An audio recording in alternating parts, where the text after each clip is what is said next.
এক ব্যক্তি শয়তান নিয়ে চিন্তা করতে করতে ঘুমিয়ে পড়েছিল। স্বপ্নে সে দেখে শয়তান তাকে নিয়ে নরক দেখতে বের হয়েছে। শয়তান তাকে দেখাচ্ছে কি কি অস্ত্র ব্যবহার করে মানুষকে সে প্ররোচিত, প্রলুব্ধ, অন্যায়ের উদ্বুদ্ধ করে। প্রথম যে অস্ত্র, রাগ ও ক্রোধ। 2 নম্বর বিরক্তি। 3 নম্বর ঘৃণা। 4 নম্বর ঈর্ষা। 5 নম্বর প্রতারণা। 6 নম্বর হচ্ছে পরকীয়া।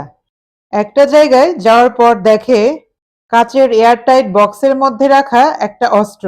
তো পর্যটক বেশ বিস্মিত, এত অস্ত্র থাকতে এই অস্ত্রটা কেন এত যত্ন করে রাখা। তারপর সে ঝুঁকে নামটা যখন দেখলো, লেখা আছে ডিসকারেজমেন্ট বা নিরুৎসাহিত করা। শয়তান হাসলো, বলল যে দেখো, এটাই হচ্ছে সবচেয়ে বড় অস্ত্র, যেটা দিয়ে আমরা মানুষকে সে যে বড় কাজ করতে পারে তার যেই সম্ভাবনা, এই সম্ভাবনাকে নস্যাৎ করে দেই।